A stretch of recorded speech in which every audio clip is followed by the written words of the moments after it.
আমাদের তরিকা শিক্ষা দেয় প্রত্যেকটি কাজ শুরু করার আগে বিসমিল্লাহ পড়তে। বিসমিল্লাহির রহমানির রহিম। আমরা কি বললাম? বিসমিল্লাহির রহমানির রহিম।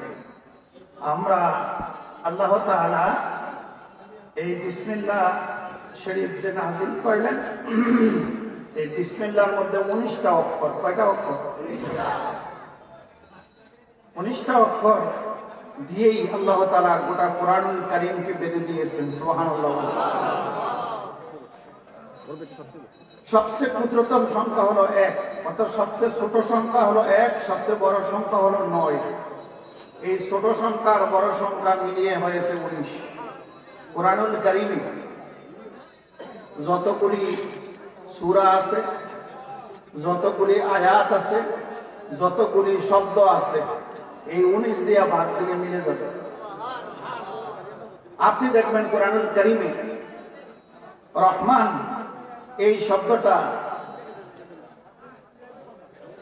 114 বার এসেছে। কয়বার?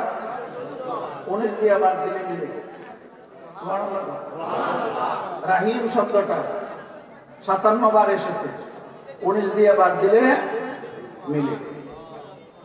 তো এই বিসমিল্লাহর মধ্যে যে 19টি অক্ষর আছে, আল্লাহ রাসূল বলেন জাহান্নামের ফেরেশতা হলো 19 জন। কয়জন?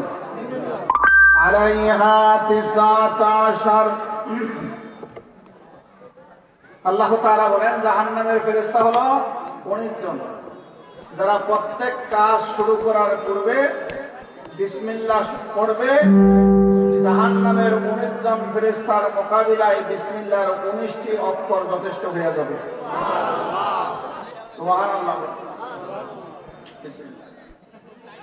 এরপরে আল্লাহ রাসূল বলেছেন প্রত্যেকটি কাজ করার শুরুতে যদি বিসমিল্লাহ বলা হয়, বিসমিল্লাহর বদৌলতে ওই কাজটি অর্ধেক হয়ে যাবে। আর বিসমিল্লাহ যদি কেউ না পড়ে তাহলে ওই কাজটি অসম্পূর্ণ থাকবে। এই জন্যে হযরতে আবু হুরায়রা রাদিয়াল্লাহু তাআলা আনহুকে আল্লাহ রাসূল বলছেন, হে আবু হুরায়রা, যখন তুমি ওযু করবে বিসমিল্লাহ বলে শুরু করবে। যতক্ষণ তুমি ওযু করবে ততক্ষণ রহমতের ফেরেশতা তোমার মাগফিরাতের জন্য দোয়া করতে থাকে। এরপরে ওযুর পরে যদি তুমি ইবাদত করতে থাকো, ওই ফেরেশতারা তোমার জন্য দোয়া করতে থাকে।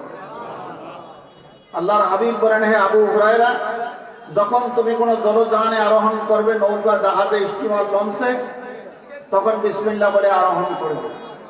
যতক্ষণ তুমি ওই জাহাজে, নৌকায় থাকবে ততক্ষণ বিসমিল্লাহর বরকতে তোমার আমলনামায় সওয়াব লেখা হতে থাকবে। এরপরে বলেন যখন তুমি কোনো বাসে, রেলগাড়িতে আরোহণ করবে তখন বিসমিল্লাহ বলে তুমি আরোহণ করবে। যতক্ষণ তুমি ওই বাহনে থাকবে তোমার আমলনামায় ততক্ষণ পর্যন্ত সওয়াব লেখা হতে থাকবে। আল্লাহর হাবিব এরপরে বলেন, আবু হুরায়রা, যখন তুমি স্ত্রী সহবাস করবে তখন বিসমিল্লাহ বলে করবে। যদি এই বিসমিল্লাহ বলে তোমার স্ত্রী সহবাস করো, পবিত্রতা হওয়া পর্যন্ত ফেরেশতারা তোমার মাগফিরাতের জন্য দোয়া করতে থাকবে। তোমার গর্ভে যদি সন্তান হয়, এই বংশ দ্বারা যদি কিয়ামত পর্যন্ত পৃথিবীতে জারি থাকে, তাদের যেই পরিমাণ শ্বাস প্রশ্বাস গ্রহণ করবে এই পরিমাণ সওয়াব আল্লাহ তোমার আমলনামায় দিয়ে দেবে। তাহলে বিসমিল্লাহ পড়া দরকার আছে কিনা? ভালো কাজের পূর্বে আমরা নদীতে জাল ফেলি, ক্ষেতের মধ্যে কৃষি কাজ করি, যেই কাজটাই করি আমরা বিসমিল্লাহ বলে শুরু করি, ঠিক কিনা? ঘর থেকে যখন আমরা বেরিয়ে যাই তখনও বিসমিল্লাহ আছে কিনা?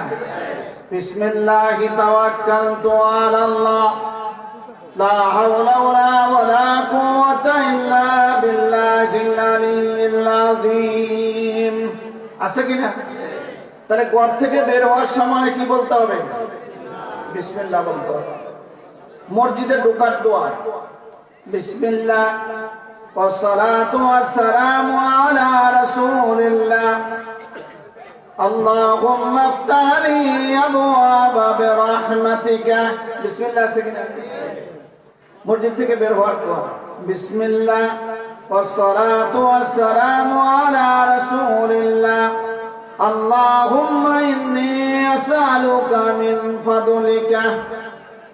বিসমিল্লাহ শিখনা। এই জন্যে আমাদের তরিকা শিক্ষা দেয় প্রত্যেকটি কাজ শুরু করার আগে বিসমিল্লাহ পড়তে। বলে বিসমিল্লাহির রহমানির রহিম, বিসমিল্লাহির রহমানির রহিম, বিসমিল্লাহির রহমানির রহিম। জোরে পড়ুন।